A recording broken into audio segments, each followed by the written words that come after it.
Oke, sekarang, ke poin pertanyaan awal yang dulu saya sudah pernah share bahwa, apa sih sebenarnya pohon pengetahuan baik dan buruk ini? Ya kan, secara khusus saya mau, kita fokuskan ke pertanyaan nomor 2 ini gitu, ya. Jadi kalau Tuhan menghukum kita dengan kita memakan baik dan, memakan buah pengetahuan ini, berarti sebenarnya logikanya kita dihukum berarti kita tahu itu adalah salah gitu loh. Jadi sebenarnya apakah sebelum kita makan buah pengetahuan yang baik dan buruk ini sebenarnya apakah kita sudah punya ability itu untuk tahu? Jawabannya buat saya, betul. Ya, saya percaya manusia diciptakan bukan sebagai robot yang kayak, ya nggak tahu apa-apa. Ya, buktinya Tuhan secara khusus menyuruh Adam untuk memberi nama ke binatang-binatang. Itu menunjukkan bahwa manusia juga memiliki sebuah tingkat intelligence untuk bisa melihat, oke, mana yang baik dan yang mana yang buruk. Sekarang tentu kita bertanya, lalu what's the difference gitu? Terus abis kita makan, Adam dan Hawa makan buah, itu apa yang berbeda? Hipotesa saya pertama kali yang saya mau share ke kalian, mungkin ya, bagaimana mereka mendefine right and wrong is changed. Ya, jadi mereka sudah memiliki sebuah tingkat intelektual tertentu, mereka tahu mana yang benar, mana yang salah, ya, dengan sebuah standar yang berbeda sebelum dan sesudah. Oke? So, untuk menjawab pertanyaan ini sebenarnya sangat susah karena kita nggak tahu kan. Tetapi kita untungnya punya perjanjian baru. Saya tadi sudah bilang ke kalian, saya percaya Tuhan Yesus datang ke dunia, pelayanannya selain tentunya untuk menyelamatkan kita umat manusia itu betul sekali, tetapi ada satu hidden message buat saya, ya, kenapa selama 3 tahun itu dia, seperti tadi saya sudah bilang, menggambarkan atau memberi contoh bagaimana hubungannya dengan dengan Tuhan seperti anak dan, ayah. Jadi mungkin kita bisa melihat dari perkataan-perkataan Tuhan Yesus selama 3 tahun ini, ya, dari kitab Matius, Markus, Lukas, Yohanes, mungkin kita bisa take something yang Tuhan Yesus mungkin bisa menggambarkan bagaimana sih kondisi sebelum Adam dan Hawa makan buah ini. Jawabannya saya temukan di sini. Yohanes 14 ayat 6. Yohanes 14 ayat 6 Yesus berkata, I am the way and the truth and the life. No one comes to the Father except through me. Nah, ini something yang special menurut saya. Ya, I am the way, oke, clear. I am the life. Saya sudah bilang sama kalian, Tuhan Yesus digambarkan sebagai bread of life. Ya, eh, tolong kalian review lagi mengenai tree of life. Ya, jadi ada sesuatu hubungan bagaimana ketika tree of life itu memberikan hidup yang kekal, Tuhan Yesus pun memberikan hidup yang kekal. Ya, Tuhan Yesus digambarkan di Yohanes 1 sebagai firman yang hidup. Ya, kita sudah diskusikan, bahas bersama-sama di pelajaran pertama bahwa ketika manusia diusir, the tree of life, pohon kehidupan, dijaga oleh 2 malaikat namanya kerubim. Ya, kerubim, malaikat yang sama kita temukan juga di tabut perjanjian yang isinya 10 perintah Allah, Torah, atau dalam bahasa kita sehari-hari firman Allah. Oke, the way, oke, dia jalan karena dia memberikan kita keselamatan. The life, we understand also. Apakah the truth ini? Pernah nggak kalian berpikir kebenaran ini maksudnya apa sih? The truth ini. Kenapa perlu ditulis the truth gitu loh. Ya kan? Dan itu yang mau kita bahas bersama-sama. Sekarang saya minta kalian juga berpikir. Coba dari kacamata good and evil. Saya punya beberapa statement. Kalian bisa kasih tahu saya nggak mana yang good, mana yang evil? Atau evil mungkin bahasa lainnya bad lah. Mana yang good, mana yang bad? Saya kasih kalian 1, 2, 3, 4, 5, 6. Ada 6 statement.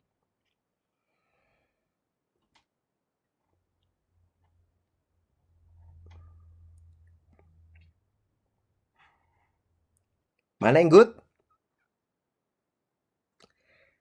Kalau help Lost banget itu kan. kenapa?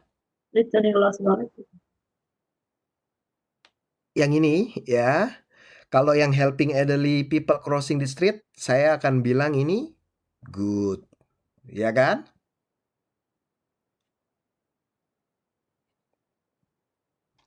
Kalau stealing money, bad or evil, ya kan? Cheating during examination, ini evil atau bad.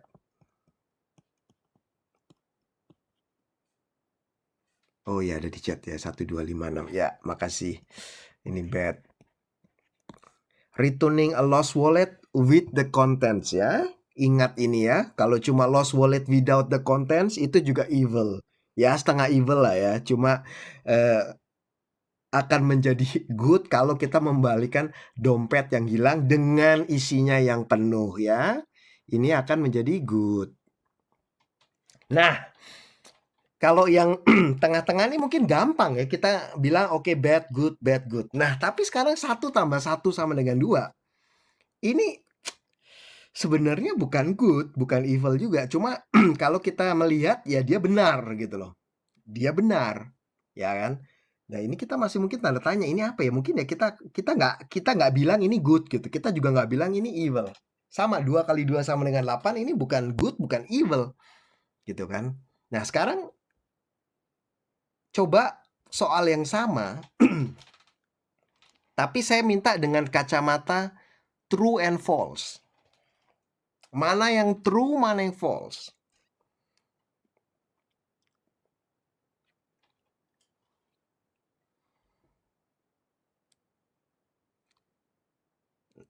Saya rasa cukup mudah. Sekarang permasalahannya beda lagi gitu loh. Nah, sekarang kita tahu kalau 1 tambah 1 sama dengan 2 ini true. Oh, ini bener banget nih.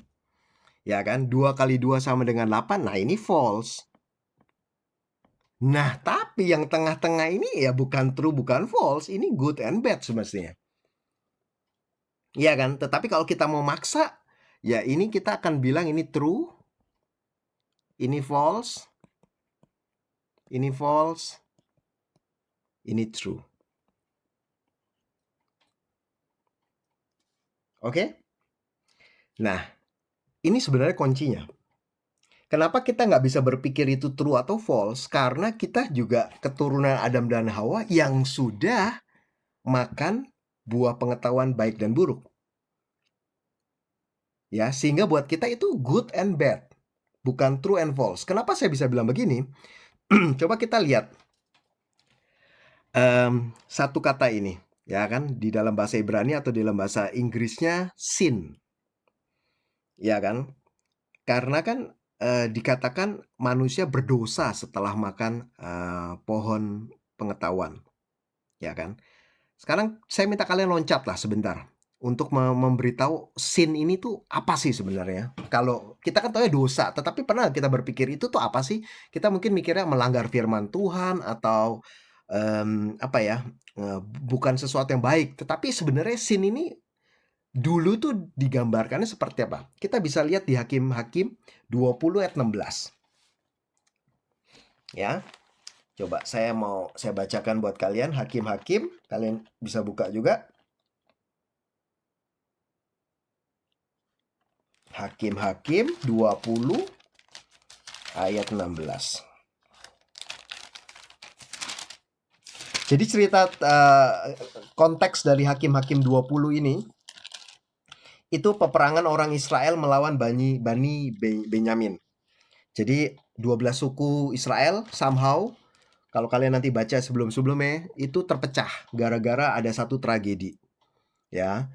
Sehingga 11 suku Israel berperang melawan suku Benyamin. Nah, yang menarik di sini adalah ayat 16. Karena ini cuma satu-satunya di dalam perjanjian lama. Dari segala laskar ini ada 700 orang pilihan yang kidal. Dan setiap orang dari mereka dapat mengumban dengan tidak pernah meleset sampai sehelai rambut pun. Jadi intinya gini, di suku Benyamin ini ada 700 orang yang kidal, ya. Walaupun kidal, tapi orang ini tuh pinter main ketapel, ya, slingshot, sling stones.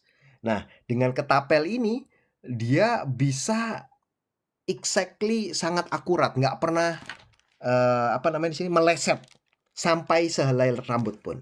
Nah, sekarang mungkin kalian bingung, mana ini sin di sini tuh yang mana? Menurut kalian mana? Kata sin bisa ditemukan di sini di mana? Saya rasa kemungkinan yang paling mungkin di sini adalah miss, ya. So, kalau kalian lihat miss, itu bahasa Ibraninya ini, kalau kalian sedikit melihat ke atas, sebenarnya mirip, ya. Dan pada akhirnya sebenarnya bukan cuma mirip, tapi sama. Kalau kita lihat di dictionary, di kamus, shatta ini artinya tuh to miss, go wrong, dan lihat sin. Jadi sin ini digambarkan di Perjanjian Lama dengan miss something. Kalau saya ambil analogi yang tadi pakai apa namanya, ketapel, ya, atau anak panah, ya. Kapan kalian bilang sesuatu itu miss?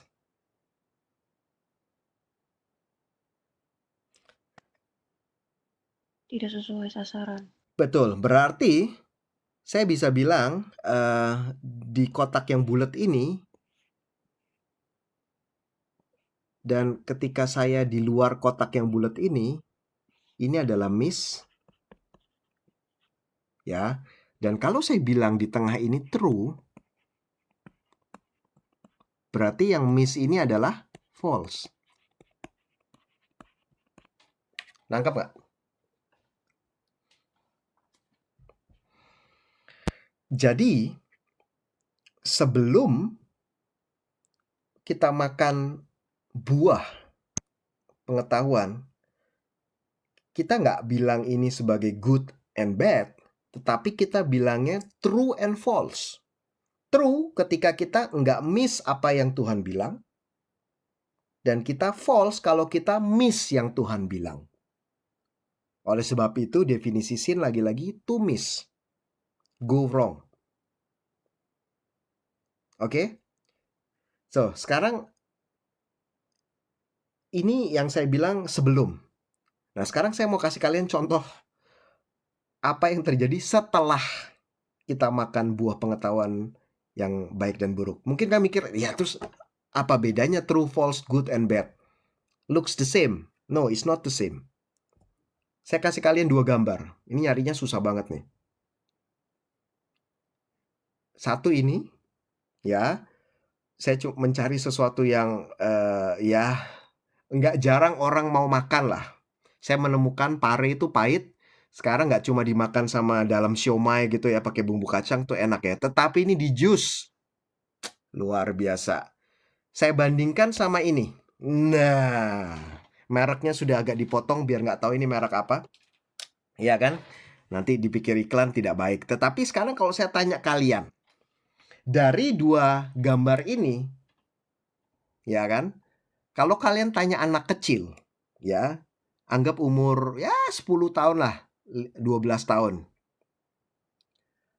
Saya tanya, mana yang akan anak kecil itu bilang good?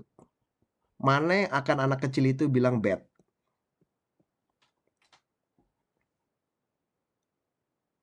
Ngerti kan maksud saya? Kalau kalian paparkan dua hidangan ini di depan meja makan, ya, ke seorang anak kecil, ya, atau ke kalian lah, boleh juga, ya kan? Saya rasa dari yang hadir hari ini nggak ada yang suka juga kan sama jus pare, ya kan? Nah, kalau kalian melihat 2 hidangan ini, mana yang akan kalian pilih? Ya kan? Terus kalau kalian suruh membuat statement dengan menggunakan kata good and bad untuk menggambarkan 2 makanan ini, kira-kira kalian akan ngomongnya apa?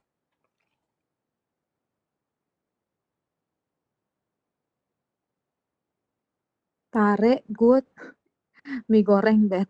Waduh, ini yakin loh. Kalau saya akan bilang mie goreng ini good, gitu kan. Ya kan? Maksudnya Oh ya, saya suka makan mie goreng ini gitu loh. Dan kalau kalian tanya anak kecil, "Oh, pare is bad." Kalian kan sering dengar kan kalau anak-anak yang sering ngomong pizza is good, broccoli is bad. Ya kan? Kenapa anak kecil bisa ngomong seperti itu? Ice cream is good, vegetable is bad. Karena mereka tahu mereka lebih prefer makan pizza atau es krim atau dalam case ini mie goreng daripada minum jus pare. Tentunya seperti yang tadi Cory sudah bilang, realitanya, faktanya tentunya pare yang good. Karena apa? Sehat. Dan mie goreng ini bad, tidak sehat, banyak zat-zat pengawet. Ya kan? Dan itulah hasil dari buah pengetahuan. Keputusan kita, your action is blurred because of your own desire. Nangkep nggak? Jadi, keputusan yang kalian ambil, ya, kalau kita balik lagi yang tadi saya bilang true and false ini, ya kan, sebelum makan buah pengetahuan itu jelas gitu loh, standarnya standar dari Tuhan, mana yang true, mana yang false. Tetapi setelah kita makan buah pengetahuan, somehow kita menjadi blur, ya. Ada yang unsur namanya desire, keinginan kita yang membuat kita walaupun mungkin sudah tahu yang benarnya apa, yang true-nya apa, tetapi tetap dilanggar. Karena apa? Karena ada sesuatu di dalam, ya, desire ini ya, mungkin saya kasih nama, mungkin sekarang desire dulu lah, ya. Yang namanya desire ini yang membuat kita menjadi blur. Sehingga walaupun saya tahu, ya, kalau setiap hari makan mie goreng ini, ya, selama setahun saya nggak tahu ke kalian kondisi kesehatannya bagaimana, tetapi mungkin akan ada orang yang makan gitu loh, karena enak, karena suka, ya. Dan juga ada orang yang bilang pare bad gitu, walaupun pada dasarnya kalau kalian tanya dokter, kandungan gizinya mungkin sangat banyak dan sangat baik. Dan ini bisa terlihat dari bagaimana Hawa menganalisa, ya, buah yang akan dia makan ini, ya. Coba kalau kita lihat ini sebagai sebagai sebuah film, ya. Aktornya siapa? Human, secara khusus the woman, ya. And when the woman saw the tree. Nah, ini kalian lihat nih. Ada 3 action di sini. Was good for food, delight to the eyes, and the tree was to be desired to make one wise. Ada 3 macam di sini. Saya rasa ini bukan suatu kebetulan kenapa ditulis seperti ini.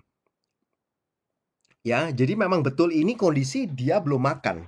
Tetapi kalau kita lihat komentator dari bangsa Yahudi, mereka percaya bahwa efek dari buah ini ketika kalian belum makan pun, tapi kalian sudah mendekati, itu tuh bisa sudah memulai membuat kita blur gitu ngelihatnya.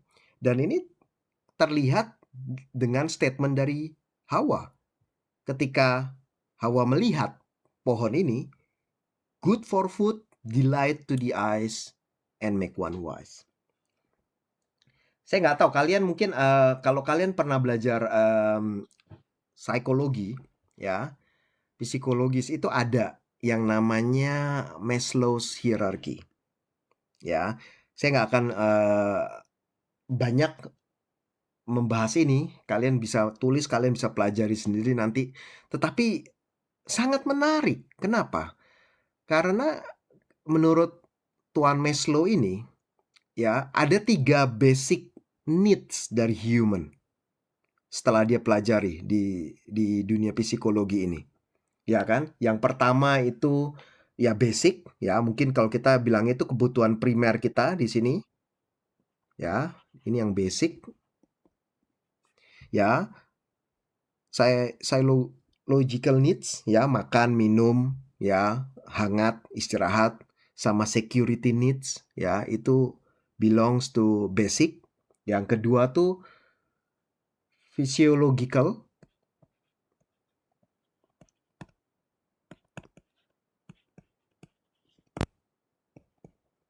ya. Esteem needs, belongingness, and love needs, itu yang kedua. Yang ketiga, yang paling tinggi itu adalah self-fulfillment.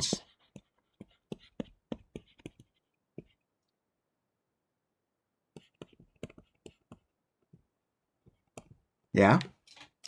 Percaya nggak percaya, ini kok somehow klop. Yang pertama good for food, ya, untuk dimakan. Yang kedua delight to the eyes, ya, sesuatu yang prestis, ya, kebutuhan let's say primer, sekunder, lalu tertier, make one wise, ya kan, achieving one's full potential. Ya, apakah ini suatu kebetulan? Ya, bahwa kok kurang lebih beribu-ribu tahun yang lalu manusia Hawa belum ada dulu Maslow, belum ada dulu mungkin konsep psikologi seperti ini, tetapi kok somehow sama gitu loh. Ya kan? Sebelum makan dia sudah menganalisa dulu gitu loh. Dan lihat di sini ya, saw. Ya kan? Yang tadi saya bilang apa? Blurred. Blurred itu mata kita menjadi buta seakan-akan. Ya, the tree was good for food, delight to the eyes, make one wise. Ya, menarik. Ya. Sekarang mungkin kalian bertanya, terus apakah salah memiliki desire? Jawabannya ada di sini. Kalau kalian belajar linguistik mungkin kalian tahu. Perbedaan dua kalimat ini, I want a pizza sama I have a desire for a pizza. Bisa kalian mungkin berpikir sejenak perbedaannya apa di sini?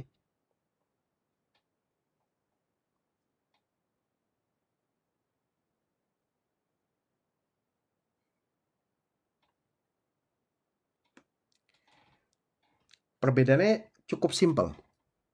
Ya kan? Ketika I want a pizza, I is equal my desire. Di sini I berdiri sendiri, desire sebagai sebuah objek. I memiliki kontrol akan desire. Di sini I is completely equal to desire. Ketika kita bilang I want a pizza, itu seakan-akan I ini ya my desire ini gitu loh. Jadi kamu kayak nggak punya apa ya, kontrol untuk bilang no, desire, I know you are there, but you are not the one who decide which action should I take. Ketika kita bilang I have a desire, ya, nothing wrong with that, tetapi I still taking the control of the next action that you will take. Ya, so nothing wrong with having desire as long as you have the control. Ya kan, sayangnya waktu itu si Hawa yang sudah mulai dibutakan, ya kan, dan ini tidak bisa diremehkan karena cobaannya sangat besar. Mungkin kalian pernah di posisi di mana, aduh kayaknya pengen sesuatu nih, kayaknya apapun yang terjadi harus seperti itu. Ketika kalian mengerti konsep ini, kalian mungkin buat homework juga, kalian coba nanti buka sebentar atau kalian baca Roma 7:15 ayat 20. Dulu saya awal-awal agak nggak ngerti ini Rasul Paulus nulis kok sedikit aneh gitu loh. Tetapi setelah saya belajar hal ini, saya mengerti bahwa yang dimaksud Rasul Paulus adalah poin ini. Gitu ya. Mungkin sekedar overview Roma 17:15-20, Rasul Paulus bilang, ya saya tahu saya harus melakukan ini tetapi saya tidak melakukan, justru saya melakukan hal lain yang salah. Ya, kurang lebih dia bilang seperti itu. Ini exactly karena kamu tahu mana yang baik ya tadi ya. Apa namanya, pare itu bagus buat kesehatan kamu, tetapi kamu nggak mau gitu. Kamu makannya tetap yang buruk. Dan kamu untuk yang buruk itu kamu bilang good karena kamu suka. Karena you is equal to your desire.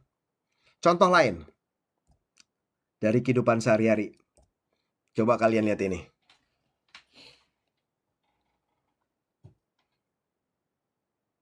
Bagaimana kalau kalian ada di mobil? Jadi ini ceritanya gini ya, kamu parkir, mobilmu parkir, terus ada mobil lain yang mungkin juga parkir, ketika mau keluar nggak sengaja nyenggol bemper mobil kamu. Ya kan? Keluarlah dia kan, ngeliat dong, waduh ini penyok nggak nih, ya kan mobilnya. Nah ketika dilihat penyok, nah gitu kan. Nah, mungkin coba kalian bayangkan, ya kalian menjadi sopir yang nggak sengaja nabrak gitu. Mobil kalian mungkin let's say ya yang biasa-biasa lah ya, mobil ya normal lah standar. Yang nggak sengaja kalian tabrak, anggap aja Jaguar atau Mercy lah yang mahal. Apa yang muncul di pikiran kalian? Waduh, gawat nih, mahal nih. Ya kan, aduh tanggal tua lagi nih. Ya kan, musim-musim gini gaji mungkin dipotong. Waduh, gimana nih? Coba kalian pikir, apa yang akan kalian lakukan di waktu itu? Biasanya atau wajarnya orang akan naruh kertas ninggalin nomor telepon, atau misalnya di Jerman ini telepon polisi, ya kan, bilang, oh ngaku lah, sorry pak saya nggak sengaja nabrak. Polisi nanti ngambil data kita, ngasih kertas di mobil yang kita nggak sengaja tabrak, nanti asuransi yang ngatur semuanya, nanti biayanya kita yang bayar, ya kan. Nah, tetapi kalian mungkin kalau kalian di posisi seperti itu, apa yang mungkin dipikirin kalian? Mungkin kalian pikir, ya mungkin sebelum tadi kena tabrak udah penyok duluan kali, ya kan? Kalian akan berusaha kan, di pikiran akan berusaha supaya kalian bisa kabur dari masalah ini, ya kan? Atau mungkin kalian bilang, ya lihat aja lah mobil gue udah butut, ini yang gue tabrak Mercy ya, palingan mungkin ya let's say 1 juta lah. Ya buat gue 1 juta besar, buat orang itu mungkin peanut lah, bukan hal besar. Ya kan, udahlah nggak apa-apa lah, ya kan, kamu kabur aja. Nah lihat, itulah perbedaan. Sekarang kalau saya lihat, true, ketika saya pakai parameter true ini, apa yang kalian perlu lakukan? Kalian pasti tentu without the second thought, saya akan kasih nomor telepon saya. Saya akan ngaku, atau tadi telepon polisi. Ya, karena ketika saya meninggalkan kertas seperti ini atau kabur, itu false, itu udah pasti. Nah, ini ini sebelum kamu makan buah pengetahuan dan itu. Tetapi setelah kamu makan, kamu ada yang namanya good and bad. Ya kan?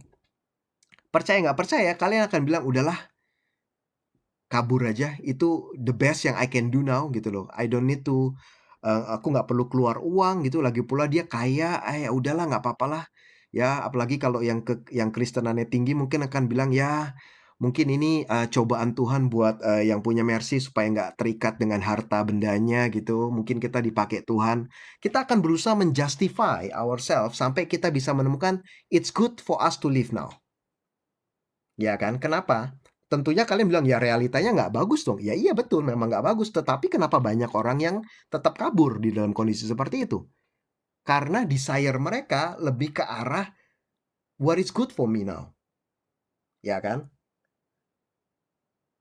Jadi kesimpulannya, saya percaya dulu tanpa sebab bahwa Tuhan Yesus datang mengintroduce dirinya sebagai the truth, kebenaran, true, sesuatu yang benar. Ya, karena saya percaya bahwa sebelum kita makan buah pengetahuan itu, pola pikir kita adalah true or false. Setelah kita makan, itu menjadi good and evil. Perbedaannya yang paling mendasar adalah ketika kita true and false, kita memakai God's standard. Jadi kita tahu ketika itu God's standard, itu true yang bukan false. Good and evil, good and evil itu human standard. Jadi setiap orang memiliki standar berbeda-beda. Mungkin kalau orangnya suci gitu ya, yang kayak tadi contoh tadi, ya sudah mungkin dia akan taruh nomor telepon. Buat orang lain, no enggak lah, kabur aja gitu loh. Jadi standarnya berbeda-beda. True dan false itu objektif gitu kan. Seperti tadi saya contoh 1 tambah 1 sama dengan 2 gitu loh. Ya kan? 2 kali 2 sama dengan 8 itu false. Jadi without any discussion, itu kenyataan realita. Tetapi ketika good dan evil itu subjektif. Tadi Cory bilang pare itu good, mungkin karena dia suka atau karena dia tahu manfaat dari pare. Tetapi buat yang mungkin seperti saya nggak suka pare, ya saya akan bilang that's bad gitu loh. Karena itu subjektif sekali ke saya. Ya, bukan objektif. Jadi itu perbedaan ketika yang terjadi setelah kita makan buah pengetahuan baik dan buruk. Oke, saya masih ada sekitar 7 slide. Saya akan sangat cepat supaya kita bisa menyelesaikan ini. Ya, mungkin saya perlu 10 menit lagi. Mohon maaf agak lama kali ini ya. So, Sekarang saya harap kalian mengerti perbedaan sebelum dan sesudah memakan buah pengetahuan yang baik dan buruk, dan semoga kalian bisa mengerti efek dari makan itu apa, ya. Nah, sekarang kita ke pertanyaan ini. And he said, Adam berkata, dia mendengar suara Tuhan di Taman Eden, lalu dia takut karena dia naked. Nah, ini pertanyaan yang buat saya membingungkan gitu. Saya pernah bilang buat kalian harusnya malu, embarrassed, tapi kenapa afraid? Pertanyaannya sama. Saya kasih analogi begini, terutama yang buat pria. Siapa yang nggak pengen gitu, at least nyobain nyetir mobil ini? Ya kan, keren, dipuji-puji, itu semua orang pengen. Bisa mungkin kalau saya survei mayoritas pria di dunia ini, kalau saya survei, mungkin saya cukup yakin 75% bahkan lebih, mereka kan bilang, this is one of my dream car gitu. Mungkin tipenya berbeda, tetapi mungkin brandingnya sama. Semua orang pengen. Tetapi, fakta berikutnya, buat orang-orang yang pernah mencoba naik mobil ini, ya kan, harusnya kan kalian seneng kan, dikasih kesempatan nyetir mobil seperti ini. Tetapi kenyataannya apa? Mereka afraid waktu mereka mencoba. Bukan excited, tapi afraid. Kenapa? Karena engine-nya, mesinnya terlalu besar, sehingga kadang kamu nggak bisa mengontrol dengan baik. Ya, bahkan saya dengar ketika kamu beli Ferrari, contoh mobil ini ya, kamu juga dikasih kayak voucher atau bukan voucher, atau bahkan harus, saya lupa lah, pokoknya harus mengikuti kayak apa namanya, seminar atau training bagaimana mengendarai mobil ini, gitu, ya kan? Nah, ini sebenarnya sama dengan I was afraid because I was naked. Harusnya kamu malu, harusnya naik mobil ini kamu senang, excited, tapi kok malah afraid. Jadi afraid ini muncul ketika kamu ada sesuatu yang nggak bisa kamu kontrol. Dan ini kejadian ketika Adam dan Hawa baru makan buah pengetahuan. Adam muncul desire-desire yang ada di dalam dirinya. Gitu loh. Dan bayangkan aja tiba-tiba kamu melihat lawan jenis kamu ya naked gitu loh. Ya kan? Dan ini untuk the first time experience. Mungkin kamu akan takut kalau kamu nggak bisa mengontrol desire kamu gitu loh. Dan itulah kenapa mereka afraid, because I was naked. Karena mereka terbuka matanya. Mereka melihat sesuatu yang kayak tadi piramida itu. Mereka terbuka, mereka jadi mengerti atau mengetahui sesuatu yang sebelumnya mereka nggak sadar gitu loh. Itulah sebabnya ditulis di sini afraid. Sama seperti analogi ini. Ya. So, berikutnya loncat the real temptation. Ini topik kecil berikutnya, sekedar untuk menjawab pertanyaan-pertanyaan kecil yang mungkin pernah kalian pikirkan, atau buat saya pribadi saya punya the real temptation. Sebenarnya kalau kita baca ayat ini ya, the serpent said unto the woman, you shall not surely die, for God do know that in the day you eat thereof, then your eyes shall be open and you shall be as God, knowing good and evil. Coba kalau saya tanya kalian ya, ini sebenarnya temptation-nya tuh apa sih? Buat manusia, saya cukup yakin 100% temptation ini bukan melanggar firman Tuhannya. Tetapi temptation-nya adalah, kalau kalian baca di sini, God do know, you shall be as God. Temptation di sini adalah bagaimana manusia ingin take over the position of God. Dan itulah lagi-lagi cerdiknya si ular. Jadi dia menekankan, God do know that in the day you eat, you shall be as God. Seakan-akan tuh menunjukkan kita nih ibaratnya mau kudeta lah. Jadi dia menunjukkan lagi-lagi dia nggak yang saya bilang tadi, dia nggak dia mengeliminate unsur ayah, seorang ayah, orang tua, dan lebih menonjolkan unsur raja, hakim. Dan seakan-akan kayak misalnya saya bilang, coba tuh ya presiden, kayaknya kalau kita melakukan gini nih kita juga bisa nih jadi presiden gitu kan. Ngerti kan? Jadi kayak lebih kayak ke kudeta. Sebenarnya the real temptation di sini adalah bagaimana ular sebenarnya ingin membius pola pikir kita untuk bisa kudeta. Seakan-akan bilang, udah lalu makan deh. Kalau lu makan, percaya deh, lu tuh jadi Tuhan gitu loh. Jadi lu tuh nggak dalam under control Tuhan lagi. Tetapi lu sama udah. Ya kan? Dan itu sebenarnya the real temptation-nya. Topik terakhir yang saya mau address di sini mengenai where are you. Banyak pertanyaan, ini aneh ini. Ngapain Tuhan nanya where are you?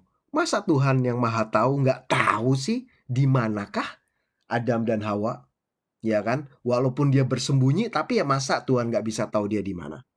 Ya kan? Nah, kalau kalian lihat di sini where are you, saya iseng-iseng coba search kan. Hebrew-nya where itu apa? Hebrew-nya where itu evo. Ya. Kalau kalian Google ya, where are you? Contohnya saya ambil screenshot di sini, when you want to know where someone is. Kalian coba perhatikan di sini. You can use the word nimtza for a man or nimtzet for a woman in Hebrew. For example, when someone asks you on the phone, evo at nimtzet, that means where are you? Jadi penggunaan kata evo ini untuk request location.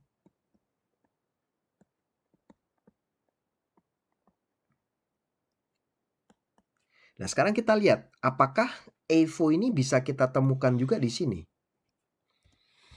Selidik punya selidik, yang dipakai berbeda, AYK.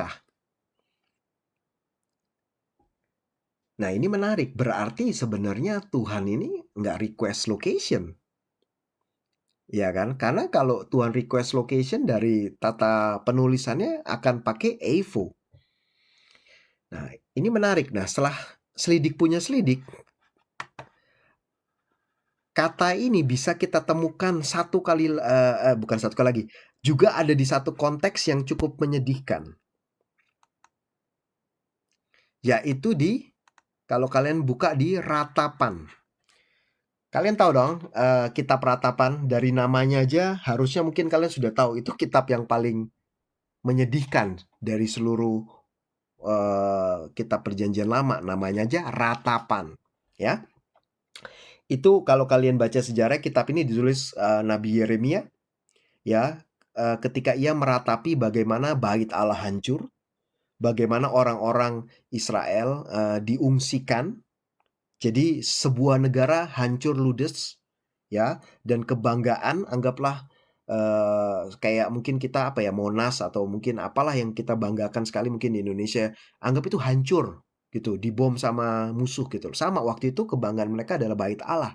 Ya, itu nggak sekedar cuma bangga dalam arti kata bentuk, tetapi itu itu sangat esensial buat mereka gitu loh. Ya, harga diri mereka lah bisa dibilang. Itu identitas mereka. Dan itu dihancurkan, dibakar, barang-barang yang selama ini mereka anggap itu sangat-sangat suci, ya, diambil sama orang-orang dalam tanda kutip musuh mereka yang ya buat mereka kan bilangnya Gentiles gitu loh, kaum berdosa gitu. Dan itu sesuatu yang sangat menyedihkan. Dan Nabi Yeremia menulis kitab Lamentations ini, dan coba kalau kalian perhatikan,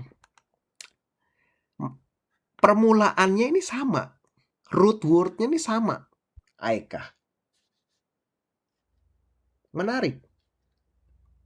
Jadi di sini sebenarnya where are you yang Tuhan tanyakan di Kejadian 3 ayat 9 ini, berdasarkan analisa kita, Tuhan tuh nggak nanya, Tuhan bukan menanya where are you in sense of location, request location, tetapi ini lebih ke arah ratapan Tuhan. Dan kalau kalian lihat Tuhan lagi-lagi kitab suci menulis begitu luar biasanya. Dia bilang the Lord God, bukan the God. Nah, ketika kalian baca the Lord God, kalian harus punya picture bahwa Tuhan itu bukan sebagai hakim, bukan sebagai raja, tetapi menjadi seorang ayah. Ya, dan atribut dari seorang ayah adalah love. Jadi where are you ini sebenarnya Father's lamentation for losing the son. Jadi itu kesedihan seorang ayah yang kehilangan seorang anak. Ya, pertanyaannya jadi mungkin kalau saya lebih ke pakai dalam bahasa sehari-hari, kok bisa sih sampai begini tuh gimana? Kamu tuh hilangnya hilang kemana ini sekarang gitu? Hilang dalam arti kata hilang apa ya? Status lah sebagai seorang anak itu kok bisa gitu loh. Dan yang menarik lagi kalau saya loncat ke perjanjian baru, hal yang sama juga pernah terjadi. Saya nggak tahu kalian tahu nggak? Jesus called out with a loud voice, Eli Eli lema sabachthani, which means my God, why have you abandoned me? Dan kalau kalian lihat di sini ini menarik juga. Ini di John, ini di kitab Yohanes. Dan kalian kalau baca kitab Yohanes semua, dari awal sampai akhir, cuma sekali Tuhan Yesus address dengan kata my God. Yang lainnya Father. Father, atribut love, tetapi cuma sekali di kitab Yohanes. Silakan kalian periksa nanti, yaitu di kejadian ini, Tuhan tidak mengadres Tuhan sebagai Bapa, tetapi sebagai Raja dan Judge. Ya, dan ini juga adalah lamentation, son's lamentation for losing the father. Jadi kebalik. Kalau awalnya di kejadian Tuhan meratapi kehilangan seorang anak, yaitu Adam dan Hawa. Di sini Tuhan Yesus menanggung dosa-dosa kita, sehingga ia menanggung dosa berarti dia terpisah dengan Bapanya, ya kan? Dan di posisi itu dia sadar bahwa Bapanya meninggalkan dia karena dosa kita. Makanya dia meratapi dengan ini. Dia address karena dia tahu dia akan dijudge sebagai Tuhan. Dia Tuhan yang adil, dia akan dijudge. Makanya dia bilang, why have you abandoned me? Ya. Jadi ini sesuatu yang berbeda antara, dan ini terjadi hal yang luar biasa. Kalian bisa melihat relation ini di kejadian dan juga cerita Tuhan Yesus. Dan kalau kalian mau tahu ini my God ini dari Psalm 22. Dan kalau kalian baca komentator dari rabi-rabi bangsa Yahudi, Psalm 22 tuh sebenarnya nubuatan mengenai Mesias. Dan tanpa, saya percaya bukan suatu kebetulan Tuhan Yesus juga pakai Mazmur 22 ketika untuk mengakhiri hidupnya. Menarik, ya. So, pertanyaan terakhir, why did God create and place it? Jadi pada akhirnya, kalau kita tahu sekarang, ya itu sebenarnya nggak bagus ya. Terus at the end kok ngapain gitu Tuhan, kok iseng-iseng banget gitu naruh. Saya banyak sekali dengar khotbah atau orang bilang, menjelaskan bahwa ya Tuhan ingin menunjukkan kedaulatannya. Ya rule itu harus ada karena dia kan Tuhan. Ya saya nggak tahu apakah saya setuju dengan hal itu. Mungkin benar, tetapi buat saya alasan paling esensial kenapa Tuhan taruh ini sebenarnya baik.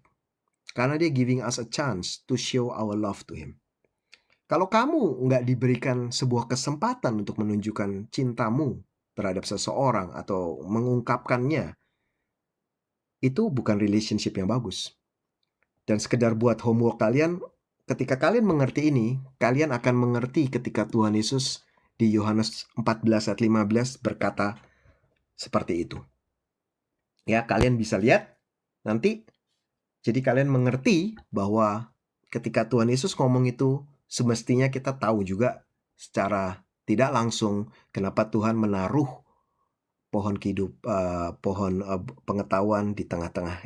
Bukan untuk mencobai kita, bukan untuk sesuatu yang negatif, tetapi sebenarnya kalau kita lihat dari kacamata yang positif, sebenarnya kita diberikan kesempatan untuk menunjukkan bahwa thank you Lord for your love, now it's time for me to show our love to you. Oke? Terima kasih semuanya. Kurang lebih garis besar Genesis Kejadian 1-3 kita sudah belajar mengenai 3 aktor utama ini, pohon, ular, dan juga manusia.